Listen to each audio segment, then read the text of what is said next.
घटनेच्या 12व्या कलमात कामगार आघाड्या व संघटना यांच्यामध्ये समावेश करण्यात येत आहे।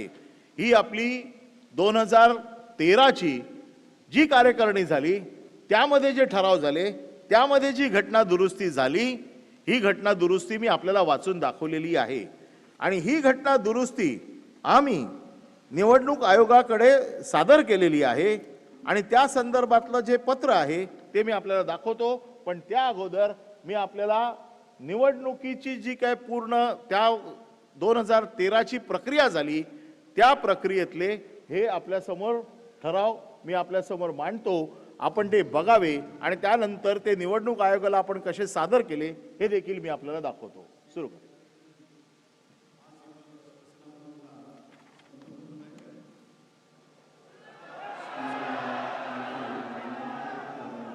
हे बघा, एकच हे कालचे निकाल देणारे आपले अध्यक्ष हे त्या सभेत होते आणि सभेत असून देखील त्यांनी सांगितलं 1999च्या नंतर आमच्याकडे कुठलाही कागद आलेला नाही, स्वतः ते त्याच्यामध्ये हजर आहेत।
यांना विनंती करतो।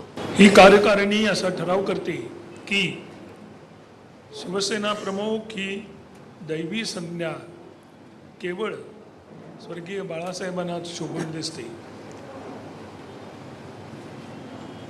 म्हणून यापुढे पक्षातील कोणत्याही पदाधिकाऱ्याला शिवसेना प्रमुख ही संज्ञा नावापुढे जोडता येणार नाही आणि म्हणूनच शिवसेना प्रमुख ही संज्ञा गोठवण्यात येत आहे। बंधू भगिनींनो, हा पहिला क्रमांकाचा ठराव पक्षघटनेच्या दुरुस्तीचा आहे। शिवसेना प्रमुख एकच आणि ते म्हणजे माननीय बाळासाहेब ठाकरे। आणि असे शिवसेना प्रमुख पद हे पद नव्हे, ही संज्ञा आहे आणि ही संज्ञा आपल्या प्रत्येकाचं दैवत असणाऱ्या आपल्या दैवताची संज्ञा आहे आणि ही संज्ञा तशीच अबाधित राहावी अशा एका अर्थाचा हा ठराव आहे आणि पक्षघटनेत तो ठराव होणं अत्यंत आवश्यक आहे। आणि म्हणून हा जो ठराव सरांनी मांडलेला आहे त्याला अनुमोदन देण्यासाठी मी उभा आहे। आपल्या सर्वांना विनंती करणार आहे की सर्वानुमते हा ठराव पारित करावा आणि त्याप्रमाणे हा ठराव आणण्यात आलेला आहे। तो आता आपण सर्वानुमते मंजूर करण्यासाठी आपल्यासमोर मी ठेवतो। आपण हात उंच करून आणि घोषणा देऊन हा प्रस्ताव मंजूर करावा। वंदनीय हिंदुत्व सम्राट सरसेनापती शिवसेना प्रमुख श्री बाळासाहेब ठाकरे यांचा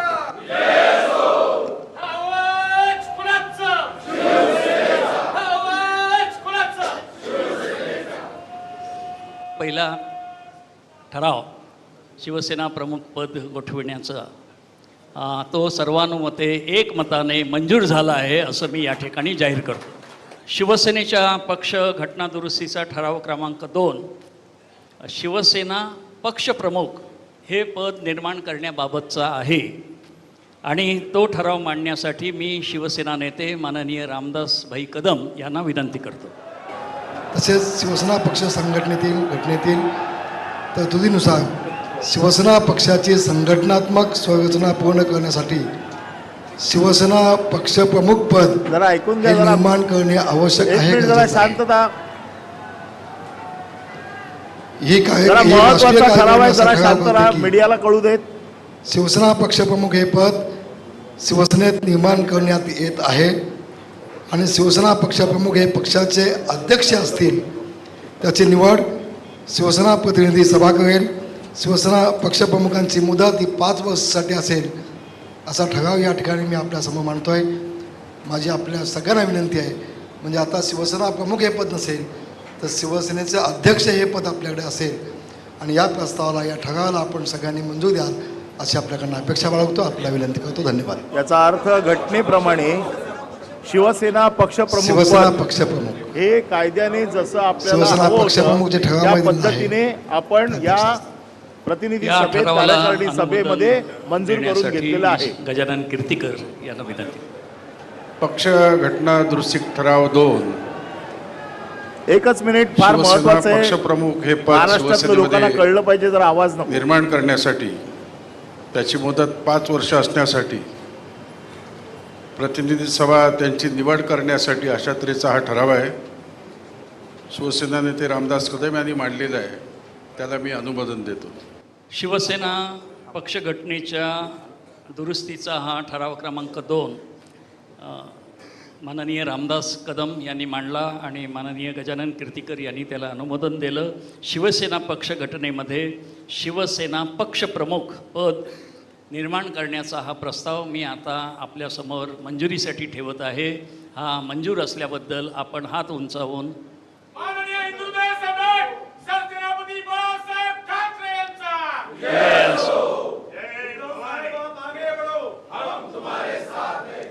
हा ठराव एकमताने मंजूर झाला असं मी या ठिकाणी घोषित करतो.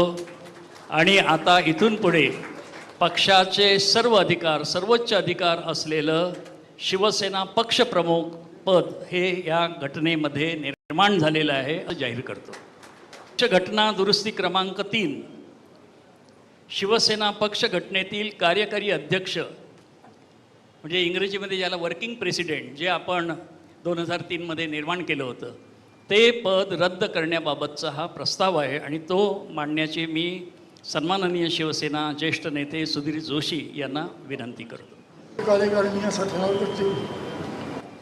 शिवसेना पक्षातील कार्यकारी अध्यक्ष, वर्किंग प्रेसिडेंट हे पद यापुढे रद्द करण्यात येत आहे. ठराव क्रमांक यांनी जो 3 मांडलेला आहे, वर्किंग प्रेसिडेंट म्हणजे कार्यकारी अध्यक्षपद रद्द करण्यासंदर्भात, त्यास मी अनुमोदन देत आहे. हा प्रस्तावसुद्धा आपण मंजूर करण्यासाठी आपली संमती द्यावी. धन्यवाद. हा ठराव क्रमांक 3 कार्यकारी अध्यक्ष, वर्किंग प्रेसिडेंट हे पद रद्द करण्यात येत आहे, हा मंजूर झाला असं मी या ठिकाणी जाहीर करतो. आदरणीय हिंदुहृदय सम्राट शिवसेना प्रमुख स्वर्गीय बाळासाहेब ठाकरे यांच्याकडे शिवसेना पक्षाध्यक्ष म्हणून असलेले सर्वाधिकार यापुढे शिवसेना पक्षप्रमुखांकडे सोपविण्याचा हा ठराव आहे आणि तो ठराव मांडण्यासाठी मी गजानन कीर्तीकर यांना विनंती करतो. पक्ष घटना दुरुस्ती ठराव 4 ही राष्ट्रीय कार्यकारिणी असा ठराव करते की आदरणीय हिंदू हृदय सम्राट शिवसेना प्रमुख स्वर्गीय बाळासाहेब ठाकरे यांच्याकडे शिवसेना प्रमुख म्हणजे अध्यक्ष म्हणून असलेले सर्वाधिकार शिवसेना पक्षप्रमुख म्हणजे अध्यक्ष यांच्याकडे सोपवण्यात येत आहेत. शिवसेना पक्षप्रमुख हे पक्षातील सर्वोच्च नेते असून त्यांचे पक्षाचे धोरण आणि व्यवस्थापन याबाबतचे निर्णय हे अंतिम असतील. पक्षघटनेच्या 8व्या कलमानुसार करण्यात आलेली कोणतीही नेमणूक शिवसेना पक्षप्रमुख रद्द करू शकतील. शिवसेना पक्षप्रमुखांकडे राष्ट्रीय कार्यकारिणी केव्हाही बरखास्त करण्याचा अधिकार असतील. पक्षघटनेच्या 11व्या कलमानुसार पक्षासंदर्भातील सर्वाधिकार शिवसेना पक्षप्रमुखाकडे असतील असा ठराव मी या कार्यकारिणीसमोर मांडतो. हा ठराव सगळ्यात माननीय महत्त्वाचा दिवाकर ठराव रावते. होता आपल्या केसमध्ये आणि याच्यामध्ये असं म्हटलं होतं की शिवसेनेच्या पक्षप्रमुखांना अधिकार नाहीत, कारण बाळासाहेबांना जे अधिकार होते ते आता उद्धव साहेबांना नाही आहेत. 1999च्या घटनेप्रमाणे हे अधिकार फक्त बाळासाहेबांना होते. आपण ते अधिकार 2013च्या आपल्या कार्यकारिणीमध्ये सगळेच्या तर सगळे पक्षघटनेच्या 8व्या अधिकार हे कलमानुसार शिवसेना प्रमुखांचे जे करण्यात अधिकार आलेली होते कोणतीही हे नेमणूक सगळे शिवसेना अधिकार पक्षप्रमुख माननीय रद्द करू पक्षप्रमुख शकते. उद्धवजी ठाकरे आणि यांना या दिलेले कलमाचा आहेत. कधीही त्याच्यामुळे त्यांना कोणालाही माझ्यासाठी वापर नेमण्याचा करावा लागणार नाही. कोणालाही अशा काढण्याचा प्रकारचे मी शपथ अधिकार घेतोय. हा या शिवसेनेच्या भावनेतून आपण या पक्षप्रमुखांना आहे. प्रस्तावाला हा अनुमोदन पुरावा द्यावं अशी मी आपल्या ते सर्वांना नाकारत विनंती होते करतो. धन्यवाद. आणि त्याच्या आधारावरती जय त्यांनी हा महाराष्ट्र. खोटा निकाल दिलेला आहे. मंजुरी आपण सर्वांनी हात उंचावून मंजुरी द्यावी. ठराव मंजूर केल्याबद्दल धन्यवाद.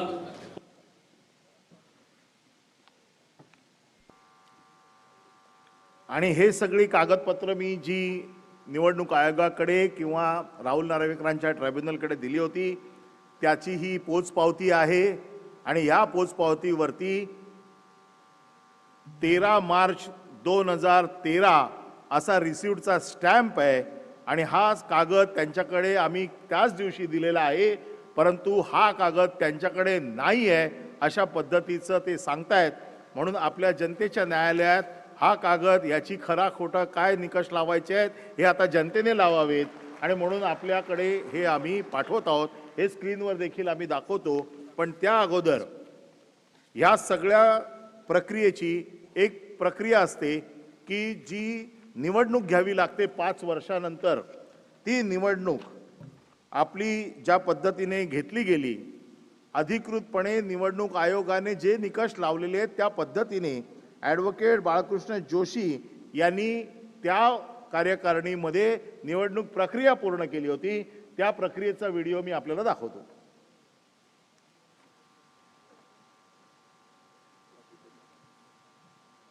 व्यासपीठावर बाळकृष्ण जोशी निवडणूक प्रक्रिया पक्षांतर्गत निवडणूक प्रक्रिया पार पाडण्यासाठी इथं पाचारण करतो.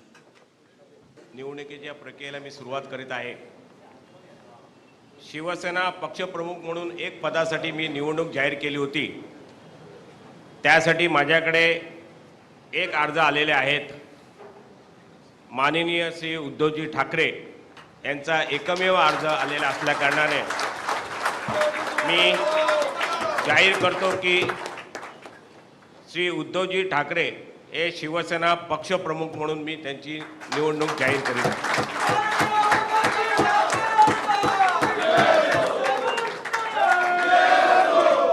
शिवसेना पक्षप्रमुख श्री उद्धवजी ठाकरे यांचं शिवसेनेच्या राष्ट्रीय कार्यकारिणीसाठी 14 पदांपैकी मी 9 पदांसाठी निवडणूक जाहीर केली होती. आणि त्यासाठी माझ्याकडे 9 अर्ज आलेले आहेत. आणि त्यामुळे मी या सर्व उमेदवार हे निवडून आले असे घोषित करीत आहे. त्यांची नावं खालीलप्रमाणे आहे. माननीय डॉक्टर श्री मनोहर जोशी, माननीय श्री सुधीर जोशी, माननीय श्री दत्ताजी नलावडे, माननीय श्री लीलाधर ढाके, माननीय श्री सुभाष देसाई, माननीय श्री रामदास कदम, माननीय श्री दिवाकर रावते, माननीय श्री संजय राऊत आणि माननीय श्री गजानन कीर्तीकर या 9 लोकांचे अर्ज आल्यामुळे मी हे शिवसेनेच्या राष्ट्रीय कार्यकारिणीचे सदस्य म्हणून ते निवडून आलेले आहेत असं मी जाहीर करतो. शिवसेना उपनेते म्हणून 21 पदांसाठी मी निवडणूक जाहीर केली होती. आणि त्यामध्ये मला 21 अर्ज माझ्याकडे आलेले आहेत. आणि त्या 21 उपनेत्यांची मी नावं घोषित करीत आहे. श्री अनंत गीते, श्री अरविंद सावंत, श्री रवींद्र मिर्लेकर, श्री राम बंकाल, श्री अनंत तरे, श्री विश्वनाथ नेरुरकर, श्री सूर्यकांत महाडिक, श्री विलास अवचट, श्री चंद्रकांत खैरे, श्री विनोद घोसाळकर, श्री सुरेश प्रभू, श्री आनंदराव अडसूळ, श्री गुलाबराव पाटील, श्री बबनराव घोलप, श्री अनिल राठोड, श्री अशोक शिंदे, श्री यशवंत जाधव, डॉक्टर नीलम गोरे, सौ विशाखा राऊत, सौ मीना कांबळी आणि श्री विजय कदम हे 21 लोकांचे अर्ज माझ्याकडे आले आहेत. आणि ते 21 लोक निवडून आलेले आहेत असं मी जाहीर करतो. या प्रतिनिधी सभेला उद्धव साहेबांनी जे मार्गदर्शन केलं त्याचा थोडक्यात गोषवारा 1 मिनिटात आपल्याला दाखवतोय. व्यासपीठावरील शिवसेनेचे सर्व मान्यवर नेते आणि जमलेल्या माझ्या बांधवांनो, भगिनींनो आणि मातांनो, सर्वप्रथम मी आपल्याला धन्यवाद देतोय, आभार मानतो आहे. एक मोठी जबाबदारी आपण सर्वांनी माझ्या खांद्यावरती सोपवलेली आहात. मगाशी गेल्या काही वर्षातल्या वाटचालीचा उल्लेख झाला आणि या उल्लेखामध्ये 2003ला जी पहिली आपली प्रतिनिधी सभा झाली, जिथे माझा किंबहुना माझी कार्यकारी प्रमुख म्हणून निवड झाली महाबळेश्वरमध्ये, त्या बैठकीला त्या क्षणी शिवसेना प्रमुख हजर नव्हते, नंतर आले आणि त्याने आपल्याला सर्वांना विचारलं की बाबा जे काही घडलंय तुम्हाला सगळ्यांना मंजूर आहे ना. आज मी आपल्याला सर्वांना विचारतोय, जे काही घडलंय आपल्याला सगळ्यांना मंजूर आहे ना. आपल्यामध्ये कोणी महेश जेठमलानी नाही ना.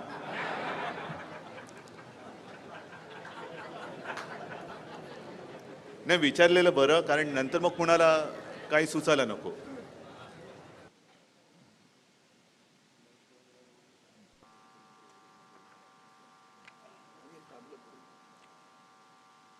आणि ह्या सगळ्याची पोच आपण निवडणूक आयोगाला दिल्याची पोच आपल्याकडे आहे.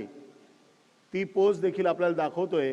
हे बघा, तारीख त्याच्यावरती 13 मार्च 2013 ही तारीख, 3 मार्च 2013 ही तारीख आहे. रिसिव्ड भारत निर्वाचन आयोग. हे सगळं तुमच्यासाठी दाखवतोय का? आणि हे सगळे त्यांचे रिसिव्ड केलेले जे अधिकारी आहेत त्यांच्या ह्या सह्या आहेत.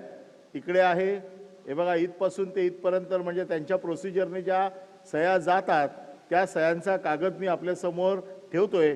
हाच कागद आपण निवडणूक आयोगाला सादर केला होता. म्हणजे त्यांना कुठल्याही परिस्थितीत हे म्हणण्याचा अधिकार नाही की तुम्ही निवडणूक आयोगाला घटना दिलेली नाही. ज्याच्यामध्ये उद्धव साहेबांना पक्षप्रमुख केलं, बाळासाहेबांचे सगळे अधिकार उद्धव साहेबांकडे दिल्याचा हा ठळठळीत पुरावा आहे.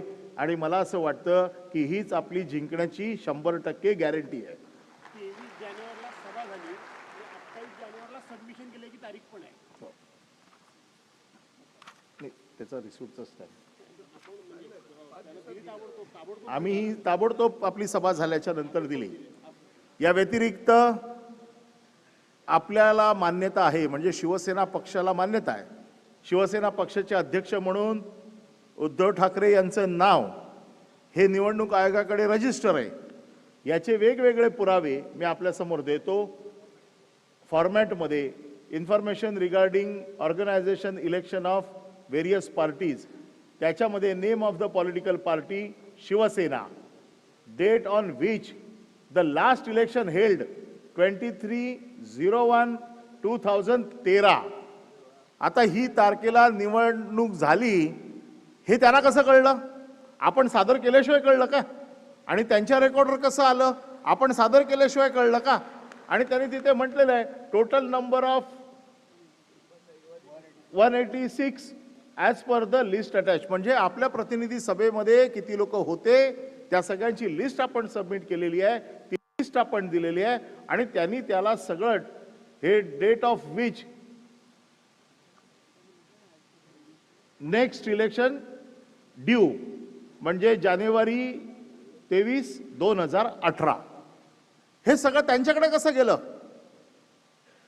मिंदे गटातलं तर कोणी नेऊन दिलं नाही ना. हे आपण नेऊन दिलेले कागद आहेत, अधिकृतपणे आपल्या पक्षाने दिलेले कागद आहेत, जे आज ते नाकारतायत आणि खोटं सांगतायत की आमच्याकडे तुमची कुठली रेकॉर्ड नाही आहे. मग तुम्हाला कसं कळलं की आमचा पक्ष शिवसेना आहे, या पक्षाचे अध्यक्ष आहेत, या पक्षाची प्रतिनिधी किती मेंबर आहेत आणि तुमची पुढची इलेक्शन कधी आहे याची तारीख हे त्यांनी जे वेबसाईटवर टाकलेलं कागद आहे. हा कागद हा अधिकृत कागद आहे, हा कुठलाही खोटा कागद नाही. हा कागद कोणी तपासू शकतं आणि ह्या कागदाच्या आधारावरती त्यांनी दिलेला निकाल चुकीचा कसा आहे हे सिद्ध करणारा हा कागद आहे. या व्यतिरिक्त पुढचा हा कागद त्यांच्याकडून आपल्याला आलेला हा कागद अधिकृत त्यांनी प्रसिद्ध केलेला आहे.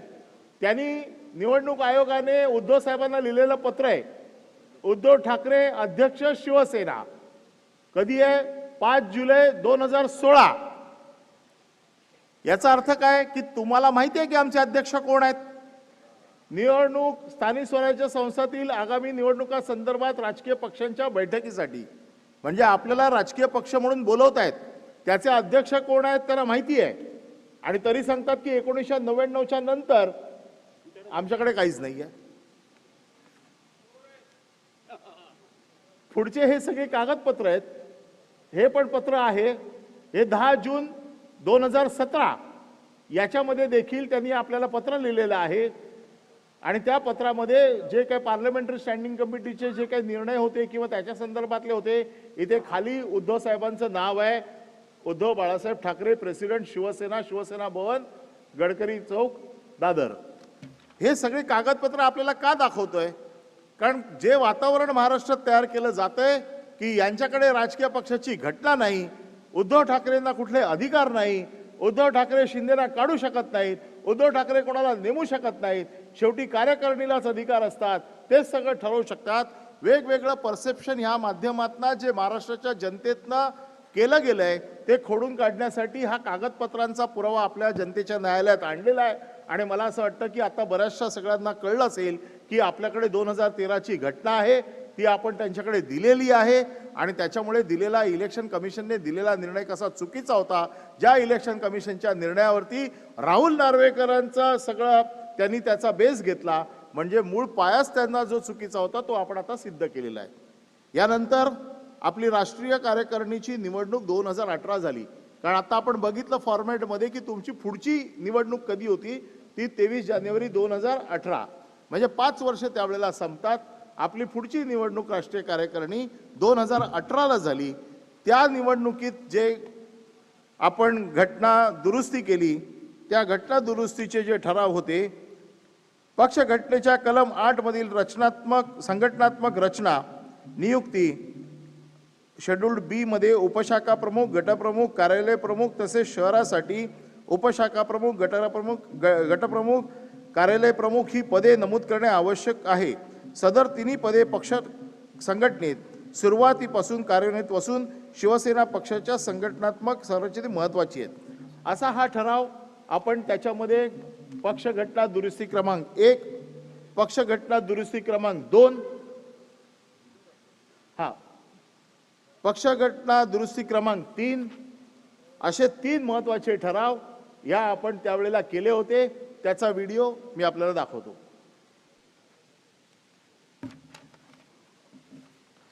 आदरणीय शिवसेना पक्षप्रमुख माननीय उद्धवजी ठाकरे, युवासेना प्रमुख आदित्यजी ठाकरे, शिवसेनेचे सर्व आदरणीय नेते, उपनेते, उपस्थित प्रतिनिधी सभेस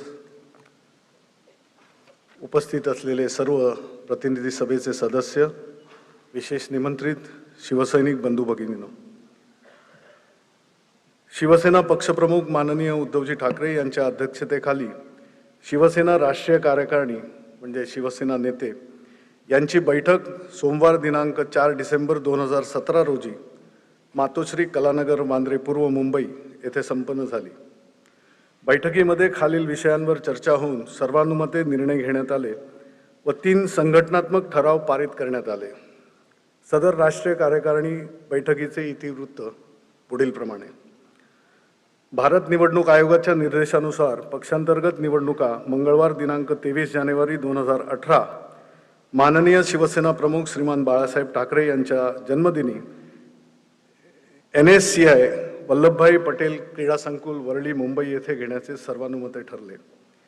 शिवसेना पक्षांतर्गत निवडणुका पार पाडण्यासाठी मुख्य निवडणूक अधिकारी म्हणून ॲडव्होकेट बाळकृष्ण जोशी यांच्या नावावर राष्ट्रीय कार्यकारिणीतील शिवसेना नेत्यांचे एकमत होऊन ॲडव्होकेट बाळकृष्ण जोशी यांचे नाव मुख्य निवडणूक अधिकारी म्हणून निश्चित झाले. प्रस्ताव. शिवसेना राष्ट्रीय कार्यकारिणीमध्ये युवा सेना प्रमुख श्री आदित्यजी ठाकरे यांचा समावेश व्हावा असा प्रस्ताव शिवसेना नेते माननीय श्री रामदास कदम यांनी मांडला व त्यास शिवसेना नेते माननीय श्री गजानन कीर्तीकर यांनी अनुमोदन दिले सदर प्रस्ताव राष्ट्रीय कार्यकारिणीने एकमताने मंजूर केला. यानंतर संघटनात्मक ठराव क्रमांक 1, क्रमांक 2 आणि क्रमांक 3 ज्यांचं वाचन संघटनात्मक ठराव हे पक्ष घटनेतील दुरुस्तींचे ठराव असतील. या क्रमाप्रमाणे या राष्ट्रीय कार्यकारिणीच्या कार्यक्रमाच्या क्रमाप्रमाणे ते इथे त्यांचं वाचन होईल, त्यांना अनुमोदन मिळेल आणि प्रतिनिधी सभेकडून त्याला मंजुरी मिळेल. या राष्ट्रीय कार्यकारिणीच्या बैठकीत शिवसेना पक्षप्रमुख माननीय उद्धवजी ठाकरे यांनी शिवसेना पक्षाचे प्रवक्तेसुद्धा घोषित केले. त्यांचंही वाचन शिवसेना पक्षप्रमुख आपल्या भाषणामध्ये त्याचा उल्लेख करतील आणि त्याचं वाचनही होईल. ॲडव्होकेट लीलाधर ढाके यांनी राष्ट्रीय कार्यकारिणीच्या बैठकीस उपस्थित असलेल्या सर्व शिवसेना नेत्यांचे आभार मानले व बैठक संपल्याचे जाहीर केले. जय हिंद, जय महाराष्ट्र. या राष्ट्रीय कार्यकारिणीमध्ये निवडणूक घेतली गेली आणि त्याची प्रक्रिया बाळकृष्ण जोशी यांनी केली. त्याचा व्हिडिओ मी आपल्यासमोर दाखवतो. आणि आता शिवसेनेचे राष्ट्रीय कार्यकारिणीला सुरुवात होते आहे. मुख्य निवडणूक अधिकारी ॲडव्होकेट बाळकृष्ण जोशी यांना विनंती करतो की त्यांनी व्यासपीठावर यावे आणि ही प्रक्रिया सुरू करावी. आपण स्वागत करूया ॲडव्होकेट बाळकृष्ण जोशी यांचं. निवडणूक आयोगाच्या निर्देशाप्रमाणे प्रत्येक राष्ट्रीय पक्षाला दर 5 वर्षांनी निवडणूक घेणे बंधनकारक आहे. त्याप्रमाणे शिवसेना पक्षनी माझी निवडणूक अधिकारी म्हणून नेमणूक केली. त्यानंतर मी निवडणुकीचा कार्यक्रम जाहीर केला आणि 15 डिसेंबर रोजी हा निवडणुकीचा कार्यक्रम आम्ही जाहीर केला. त्यानुसार 5 ते 10 जानेवारी हे नामांकन पत्र देण्यासाठी अर्ज मागवण्यात आले होते. त्याप्रमाणे या निवडणुकीमध्ये मी शिवसेना पक्षप्रमुख 1 जागा, शिवसेना नेते 13 जागा आणि शिवसेना उपनेते 21 जागा यासाठी निवडणूक जाहीर केली. माझ्याकडे जे अर्ज प्राप्त झालेले आहेत त्याचे मी इथे जाहीर करतो की शिवसेना पक्षप्रमुख म्हणून एकच पद आहे आणि त्या पदासाठी एकच अर्ज आलेले आहेत आणि त्यानुसार माननीय श्री उद्धव बाळासाहेब ठाकरे हे शिवसेना पक्षप्रमुख म्हणून निवडून आलेले आहेत असे मी जाहीर करतो.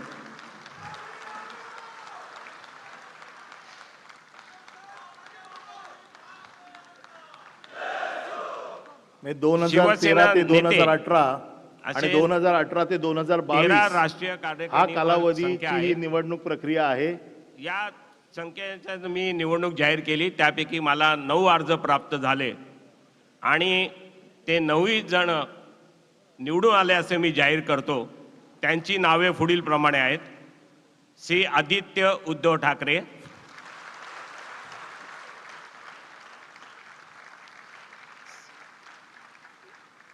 श्री मनोहर गजानन जोशी,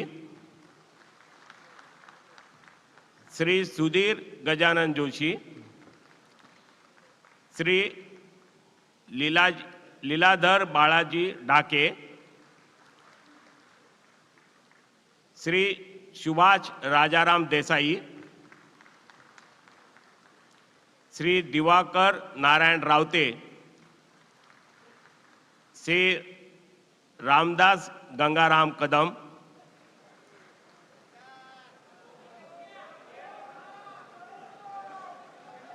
श्री संजय राजाराम राऊत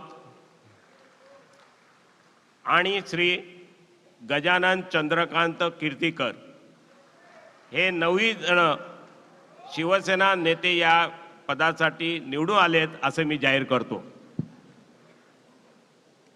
त्यानंतर शिवसेनेच्या उपनेत्यासाठी 21 जागा आहेत. त्या 21 जागेसाठी मी निवडणूक जाहीर केली होती.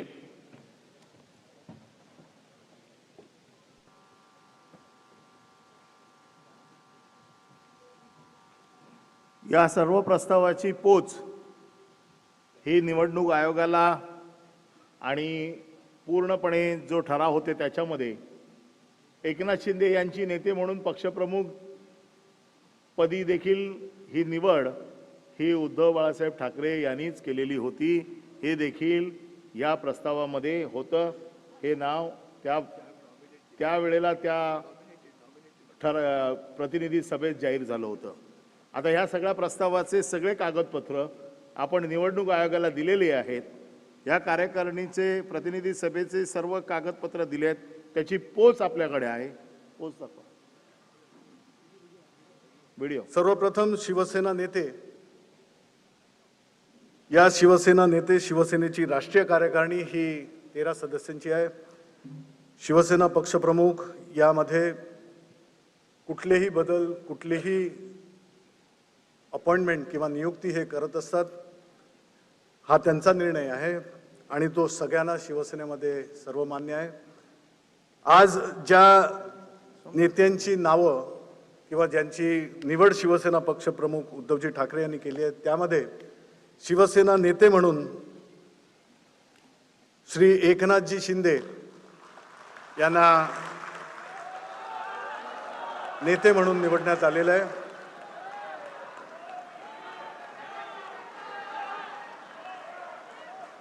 त्याचप्रमाणे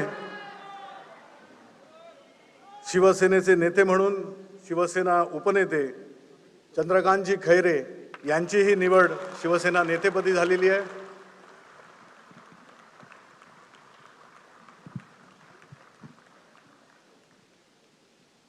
शिवसेनेचे नेते म्हणून केंद्रीय मंत्री श्री अनंत गीते यांचीही निवड शिवसेना नेते म्हणून शिवसेना पक्षप्रमुखांनी केली आहे. आणि शिवसेनेचे उपनेते खासदार आनंदराव अडसूळ यांचीही शिवसेना नेतेपदी निवड करण्यात आली आहे. शिवसेना पक्षप्रमुखांनी या 4 नेत्यांची नावं जाहीर केलेली आहेत. मी विनंती करीन त्यांनी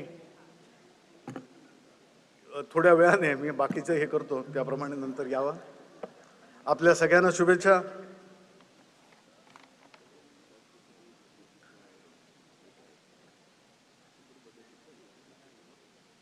या चौघांनाही शुभेच्छा आणि पक्षप्रमुखांकडून त्यांचं स्वागत.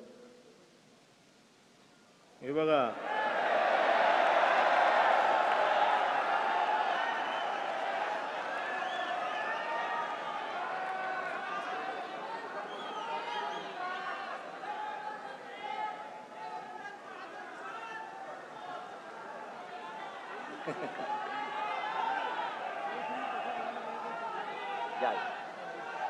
सर्व सन्माननीय नेते,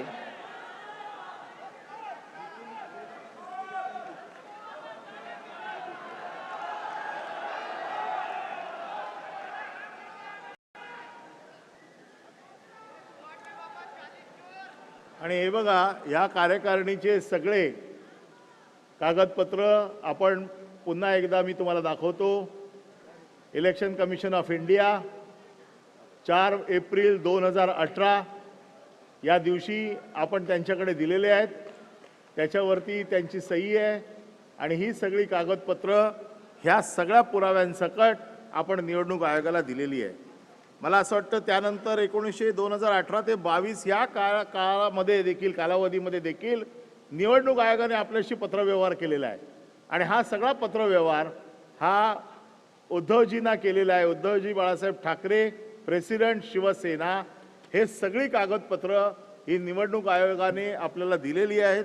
निवडणूक आयोगाने आपल्याला मान्य केलेलं आहे की शिवसेनेचे अध्यक्ष हे उद्धव बाळासाहेब ठाकरे हेच आहेत. हे सगळं मान्य करण्याचं मूळ कारण आपण ज्या 2 घटना त्यांच्याकडे दिलेल्या होत्या, त्या 2 घटनेच्या आधारावरती ही सगळी कागदपत्र आपल्याला त्यांनी दिलेली आहेत. आणि असं असताना देखील निवडणूक आयोगाने आमच्याकडे 1999च्या नंतर कुठलीही कागदपत्र तुमची आलेली नाही, आमच्याकडे घटना आलेली नाही. आणि त्यामुळे निवडणुकीचा निर्णय हा मी फक्त विधिमंडळ पक्ष कोण आहे हे बघून देतो, अशा प्रकारचा निर्णय देतोय.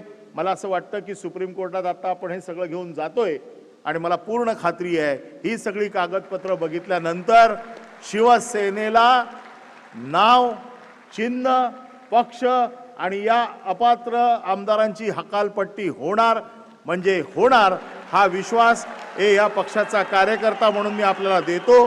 जय हिंद, जय Maharashtra.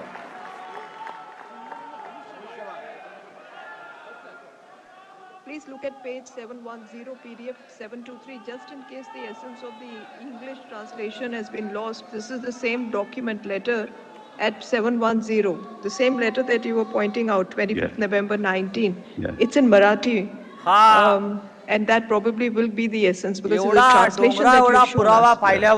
Yes, Perhaps I Chief- hope Chief, my Lord the Chief throw Justice. more light on that. Honorable the It Chief says, Justice. गुरुवार दिनांक आणि 31 सगळ्यात ऑक्टोबर महत्वाचं 2019 म्हणजे रोजी सुप्रीम कोर्टात आपली जेव्हा I'm sure सुनावणी my चालली brothers will get त्यावेळेला some favor या from देशाचे सर्वोच्च शिवसेना भवन, न्यायाधीश दादर, मुंबई चंद्रचूड येथे साहेबांनी काय शिवसेना म्हटलंय पक्षाच्या ते आपल्याला मी दाखवतो नवनिर्वाचित आमदारांची बैठक आणि शिवसेना मराठीत प्रमुख त्यांनी जे म्हटलेलं आहे. माननीय श्री उद्धवजी ठाकरे यांच्या उपस्थितीत संपन्न झाली. महाराष्ट्र राज्य विधानसभा निवडणूक 2019 मध्ये निवडून आलेल्या सर्व नवनिर्वाचित आमदारांनी बैठकीची सुरुवातीलाच या बैठकीत होणाऱ्या निर्णयांचे सर्वस्वी अधिकार अध्यक्ष म्हणून शिवसेना प्रमुख श्री उद्धवजी ठाकरे यांना दिले. याप्रमाणे बैठकीत महाराष्ट्र राज्य विधिमंडळातील शिवसेना पक्षाच्या गटनेता म्हणून आमदार श्री एकनाथ संभाजी शिंदे व विधानसभेतील मुख्य प्रतोद म्हणून आमदार श्री सुनील प्रभू यांची एकमताने निवड करण्यात आली. या दोन्ही निवडींचे 2 ठराव पुढील प्रमाणे आहेत. So it says that, well, all the decisions, the power to take all the decisions was entrusted to Mr. Uddhav Thackeray, and an election was then held at which so-and-so was nominated as a group leader and so was nominated as the chief whip. यापेक्षा काय पुरावे हवेत? मी आता सर्वोच्च न्यायालयात अत्यंत जिद्दीनं ज्यांनी हा खटला लढवला ते कपिल सिब्बल, अभिषेक मनु सिंघवी, देवदत्त कामत यांच्याबरोबर ॲडव्होकेट रोहित शर्मा हे व्यासपीठावर उपस्थित आहेत, मंचावर उपस्थित आहेत.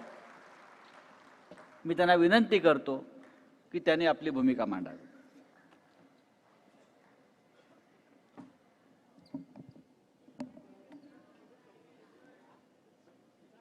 माननीय उद्धव ठाकरे जी, मंच पर बैठे सभी नेतागण और भाई और बहनों, मैं स्पीकर श्री राहुल नार्वेकर जी के 4 डिसीजंस जो 10 जनवरी 2024 को दिए गए, उनके एक बहुत ही महत्वपूर्ण लीगल पहलू पर थोड़ी बातचीत करूंगा.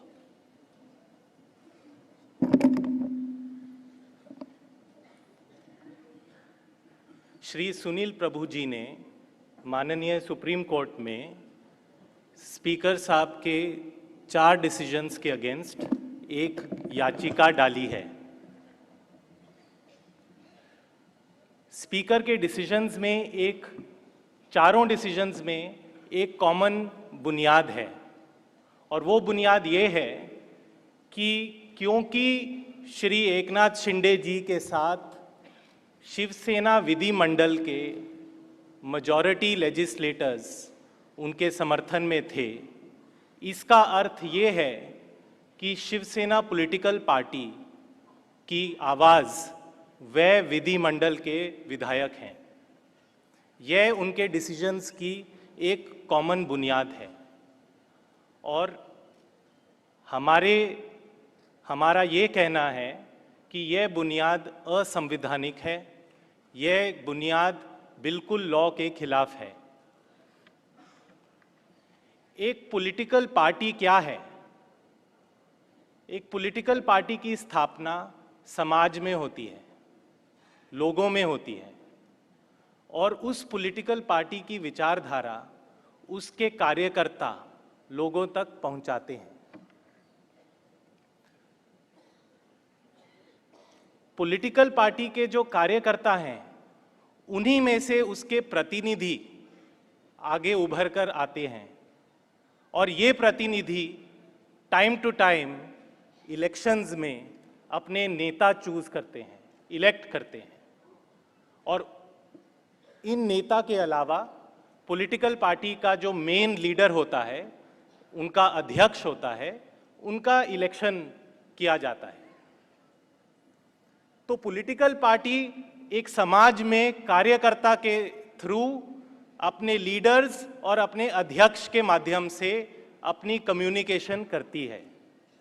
ये पॉलिटिकल पार्टी की स्थापना का बेसिस है।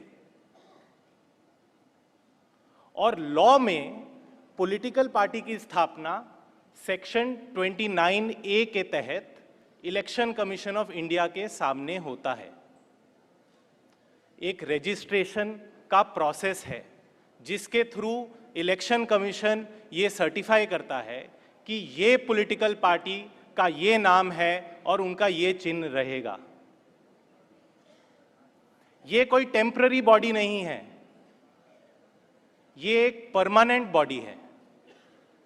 इसकी एक लीगल एग्जिस्टेंस है और इसकी जो लीडरशिप है, जो इसके अध्यक्ष हैं, जो इस पॉलिटिकल पार्टी की आवाज़ हैं, उनके नाम, उनकी डिटेल्स इलेक्शन कमीशन के पास सबमिट होती हैं, उनके पास अवेलेबल होती हैं। तो अगर पॉलिटिकल पार्टी की यह आवाज़ है तो एक विधिमंडल इसके मुकाबले में, इसके कंपैरिजन में क्या है? इलेक्शन से पहले विधिमंडल तो नहीं होगा क्योंकि लेजिस्लेटर्स नहीं है, लेकिन पॉलिटिकल पार्टी तो है। पॉलिटिकल पार्टी के कागजात इलेक्शन कमीशन के पास हैं और इलेक्शन कमीशन को कौन बताता है कि ये व्यक्ति इस पॉलिटिकल पार्टी के लिए उनके बिहाफ पर ये इलेक्शन लड़ेगी? इलेक्शन कमीशन किसकी बात सुनता है जब कहता है कि ये व्यक्ति इस कॉन्स्टिट्यूएंसी से इलेक्शन लड़ेगा इस पॉलिटिकल पार्टी की टिकट पर? पॉलिटिकल पार्टी की लीडरशिप बताती है, जिनको इलेक्शन कमीशन रिकॉग्नाइज करता है। कोई भी व्यक्ति जाकर इलेक्शन कमीशन को नहीं बता सकता कि ये व्यक्ति शिवसेना का कैंडिडेट है, सिर्फ पॉलिटिकल पार्टी की लीडरशिप बता सकती है। और उस वक्त कोई विधिमंडल नहीं होता। इलेक्शन के बाद जितने भी व्यक्ति सक्सेसफुल होते हैं, विधायक बनते हैं, उनके ग्रुप को संविधान के 10th शेड्यूल में विधिमंडल कहा जाता है। ये एक टेम्पररी बॉडी है, ये परमानेंट नहीं है। इसकी लाइफ उतनी ही है जितना उस हाउस की टर्म है। तो अब स्पीकर साहब के डिसीजन में यह लिखा है कि अगर इस विधिमंडल के मेजॉरिटी लोग एक व्यक्ति का समर्थन करते हैं तो वो पॉलिटिकल पार्टी की आवाज है। ये कैसे हो सकता है? पॉलिटिकल पार्टी की आवाज पॉलिटिकल पार्टी की लीडरशिप है और जो विधिमंडल है उसकी स्थापना भी पॉलिटिकल पार्टी की लीडरशिप ने की है। तो कॉन्स्टिट्यूशन में पॉलिटिकल पार्टी का जिक्र सबसे पहली बार 1985 में 10वें शेड्यूल में किया गया। उसका एक उद्देश्य था। उसका उद्देश्य ये था कि जब एक विधायक पॉलिटिकल पार्टी के कार्यकर्ता की मेहनत से, पॉलिटिकल पार्टी की लीडरशिप की ब्लेसिंग्स से, उनकी गुडविल से इलेक्शन जीतता है, तो उसकी ड्यूटी बनती है कि वो पॉलिटिकल पार्टी की पॉलिसी, उनकी डायरेक्शंस और उनके जो भी निर्णय हैं उनका पालन करे। ये कॉन्स्टिट्यूशन का 10वां शेड्यूल एक मैंडेट देता है कि लेजिस्लेटर की ये ड्यूटी है और अगर वो ये ड्यूटी का पालन नहीं करता, इस ड्यूटी का उल्लंघन करता है, तो संविधान का 10वां शेड्यूल बोलता है कि वो हाउस में रहने लायक नहीं है, उसका डिस्क्वालिफिकेशन होना चाहिए।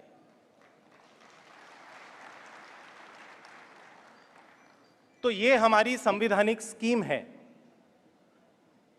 अब इस स्कीम के तहत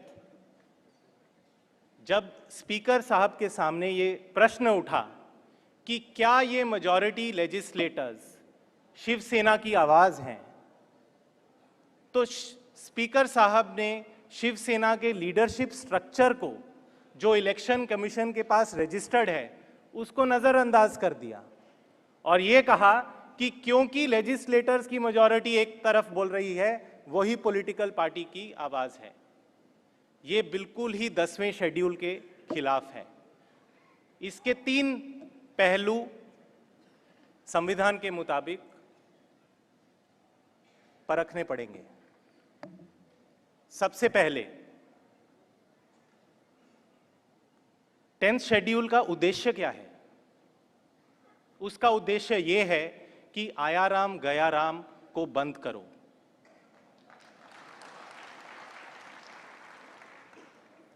जब आप एक पॉलिटिकल पार्टी की आइडियोलॉजी पे, उसकी कार्यकर्ता की मेहनत पे, उसकी टिकट पर हाउस में इलेक्ट होकर आए हैं, तो आपका कर्तव्य है कि आप उस पॉलिटिकल पार्टी की निर्णय को, उसके डिसीजंस को फॉलो करें। आपका कोई हक नहीं है कि आप किसी और पार्टी के साथ जाकर एक अलायंस बनाएं। तो अगर 10th शेड्यूल का ये उद्देश्य है, तो स्पीकर साहब जो 10th शेड्यूल के ही तहत ये डिसीजन दे रहे हैं, वो कैसे कह सकते हैं कि विधिमंडल में मेजॉरिटी लेजिस्लेटर्स पॉलिटिकल पार्टी कहलाएंगे? इसका मतलब विधिमंडल और पॉलिटिकल पार्टी में कोई अंतर नहीं है, और ये बात भी संविधान के खिलाफ है। माननीय सर्वोच्च न्यायालय ने सुभाष देसाई जी की जजमेंट में क्लियरली कहा है कि विधिमंडल और पॉलिटिकल पार्टी अलग चीज है।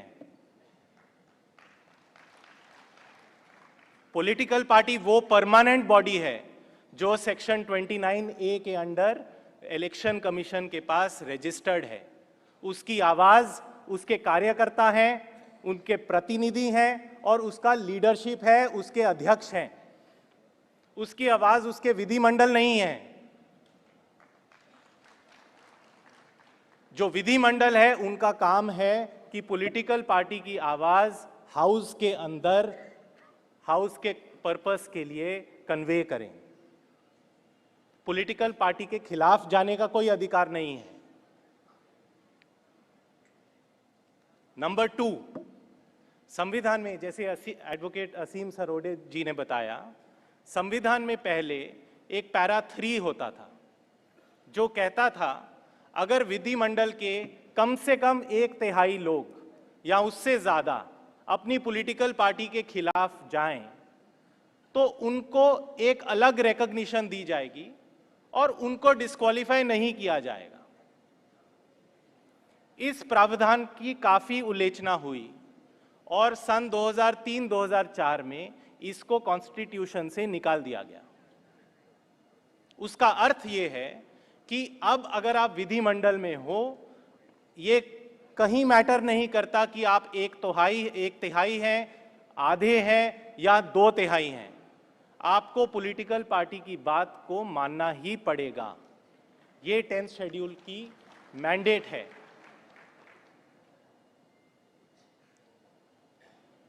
तीसरी बात, अगर आप 10th शेड्यूल के सारे उद्देश्य के खिलाफ जाकर एक पॉलिटिकल अलायंस करते हैं, तो स्पीकर की ये ड्यूटी बनती है कि जो 10th शेड्यूल के अंदर अपना डिसीजन दे रहे हैं कि वो 10th शेड्यूल को अपहोल्ड करें। उसकी जो वैल्यूज हैं, उसकी जो मोरालिटी है, कॉन्स्टिट्यूशनल मोरालिटी, उसको अपहोल्ड करें। अगर आप विधिमंडल को ही पॉलिटिकल पार्टी मान लेंगे, तो आपने वो संवैधानिक वैल्यूज को नाकार कर दिया है। और फाइनल बात मैं ये कहना चाहूंगा, जो विधिमंडल है उसकी उम्र 5 साल या उससे कम होती है, अगर वो डिस्क्वालीफाई हो जाएं तो उससे कम, अदरवाइज जो हाउस की लाइफ है वही उनकी भी लाइफ है। तो अब अगर मान लें 2014 के बाद एक नया इलेक्शन होता है और उसमें एक नया विधिमंडल आता है, तो पॉलिटिकल पार्टी की आवाज कहां गई? वो तो गायब हो गई। जो नए विधायक हैं उनको कौन चुनेगा? विधिमंडल, पर वो विधिमंडल तो एग्जिस्ट ही नहीं करता। तो ये एक बड़ी अब्सर्ड फाइंडिंग है स्पीकर साहब की कि जो विधिमंडल में मेजॉरिटी एंजॉय करता है वही पॉलिटिकल पार्टी कहलाता है। इसका एक और पहलू देखिए, एक पॉलिटिकल पार्टी इलेक्शन लड़ती है पर उसका कोई विधायक इलेक्ट नहीं होता, तो उसका विधिमंडल नहीं है। लेकिन उस पॉलिटिकल पार्टी की एग्जिस्टेंस क्या खत्म हो गई? क्या अगले इलेक्शन में वो वापस नहीं आ सकती? एक और पहलू, अगर एक पॉलिटिकल पार्टी के विधिमंडल में बहुत कम लोग इलेक्ट होते हैं, मान लो 4 लोग 5 लोग, वो उसका विधिमंडल कहलाते हैं। उन 4 में से 3 लोग एक तरफ हो जाते हैं। क्या ये 3 लोग एक पूरी पॉलिटिकल पार्टी को अपना कहलाकर जो मन में आए वो कर सकते हैं? ऐसा संविधान कभी अलाउ नहीं करता।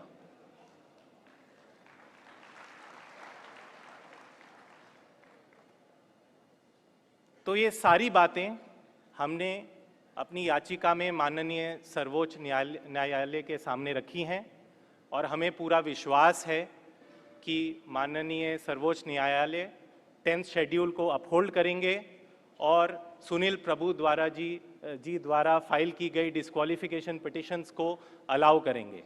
धन्यवाद।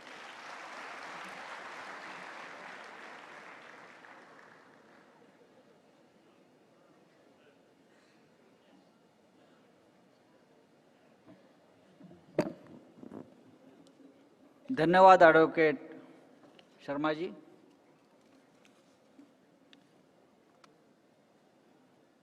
विधानसभा अध्यक्षापासून ते सुप्रीम कोर्टापर्यंत आपण पुरावे दिले,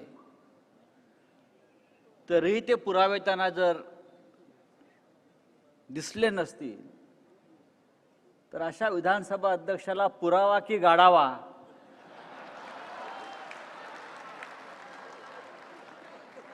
हा निकाल या इथे बसलेल्या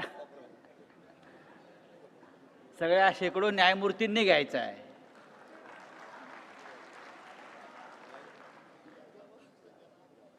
डॉक्टर बाबासाहेब आंबेडकरांचं संविधान कसं पायदळी तुडवलं गेलं हे आपण आता ॲडव्होकेट सरोदे, ॲडव्होकेट शर्मा यांच्याकडून आपण ऐकलं, अनिल परबांकडून ऐकलं।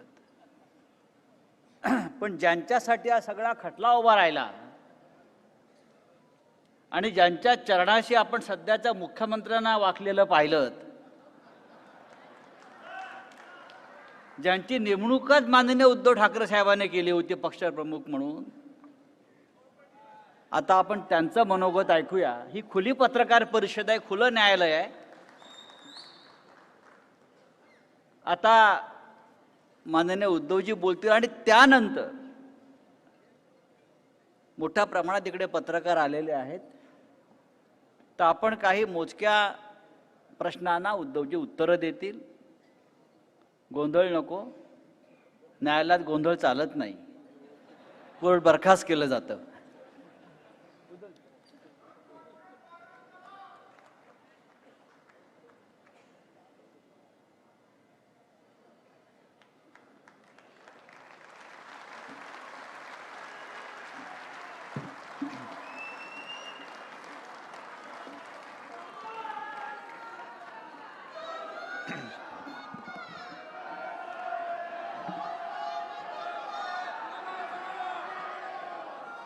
उपस्थित असलेल्या सर्व पत्रकार आणि शिवसैनिक बांधवांनो, भगिनींनो आणि मातांनो,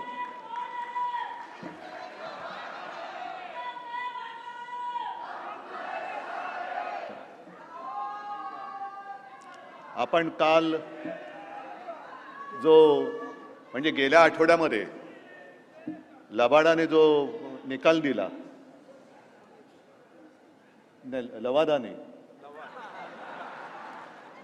लबाडाने नाही, लवादाने जो निकाल दिला त्याच्या विरुद्ध सुप्रीम कोर्टात गेलेलो आहोत. सुप्रीम कोर्टाकडनं आशा आहेच,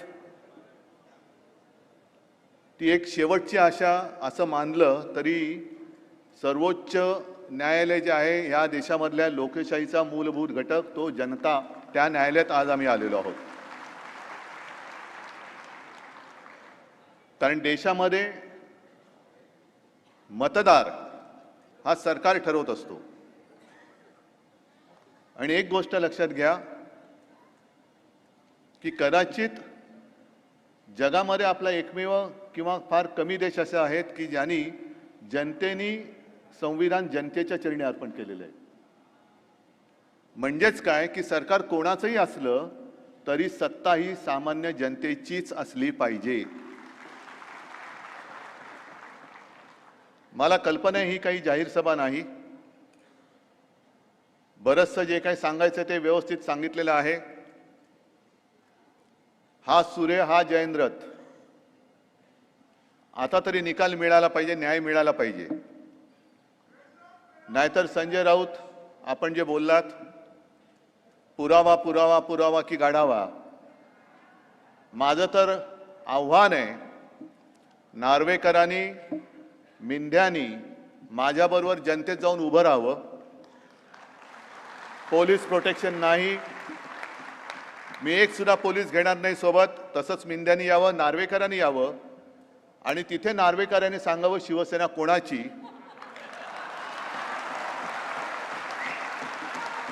आणि मग जनतेने ठरवावं कोणाला पुरावा गाढवा का कोणाला तुडवावा. माझी तयारी आहे, माझ्यात हिंमत आहे. आणि शिवसेना जर का तुम्ही त्यांना विकली असाल, ती म्हणजे काही विकाऊ वस्तू नाहीये. मग एवढं तुम्ही केल्यानंतर सुद्धा आज तर इकडे शिवसैनिक आहेतच, पण जिथे जिथे जातो ते सगळे लाखो जनता शिवसैनिक माझ्यासोबत कसे. आणि आज मी असं ऐकलं, म्हणजे कालच ऐकलं, आपण सर्वोच्च न्यायालयात गेलो आणि मिंदे गट उच्च न्यायालयात गेला. म्हणजे तिकडे पण टाइमपास करायचा आहे. असीमजी तुम्ही सांगितलं, खरं म्हणजे तुम्हाला आणि रोहितजी तुम्हाला खास धन्यवाद देतो की आपण आलात आणि अत्यंत सुंदर पद्धतीने मांडलं. मुळामध्ये हा निर्णय सर्वोच्च न्यायालयाने लवाद म्हणून आपल्या अध्यक्ष महोदयांवरती दिला होता. त्यांना सांगितलं होतं की तुम्ही पात्र अपात्र ठरवा, त्यांनी ठरवलंच नाही. आता मिंदे हायकोर्टात गेले की आम्हाला म्हणजे ठाकरे गटाला अपात्र का ठरवलं नाही. मग त्यांनी सुद्धा त्यांच्यावरती एक प्रकारे नाराजीच व्यक्त केलेली आहे. मग मी असं म्हणतो, दुसरे का आव्हान त्यांना देतो की तुम्हालाही न्याय मिळालेला नाही, आम्हालाही नाही. तुम्ही नेमलेला अध्यक्ष आहे. राज्यपालांना मी विनंती करतो की जसं त्यावेळेला राज्यपालांनी एक अधिवेशन बोलवलं होतं तसं पुन्हा बोलवा. आणि मिंद्यांना सांगतो, अध्यक्षांविरुद्ध अविश्वास ठरवाना, मी तुम्हाला पाठिंबा देतो. आज जाहीर करतो पाठिंबा हाकला यायला. कशाला चाळे करताय?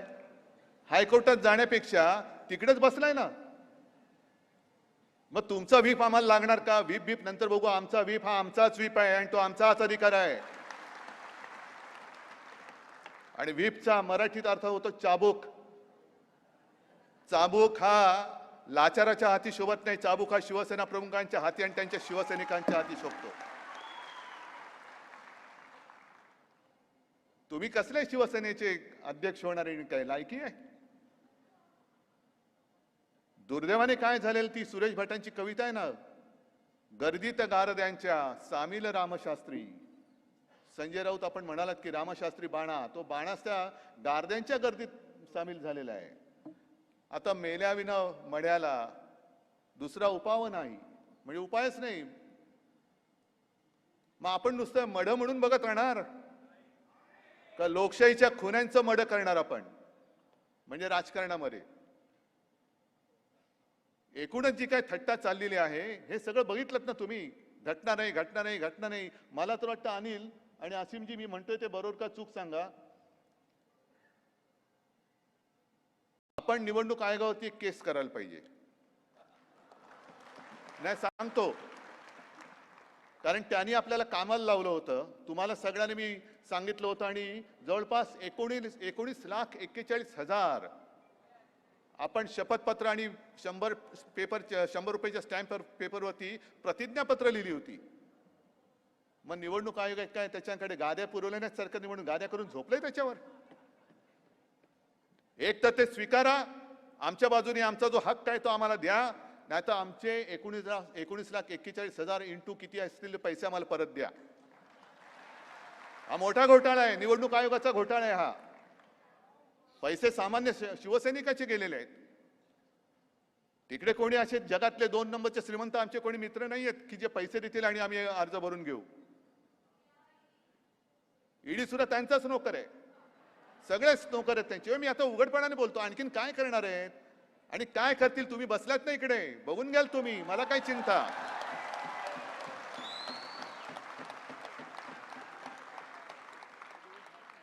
मी मुद्दामून इकडे ही प्रेस कॉन्फरन्स घेतली याचं कारण असं की 2018 साली जी आपली आतापर्यंतची शेवटची निवडणूक झाली होती प्रक्रिया ती इकडेच झाली होती.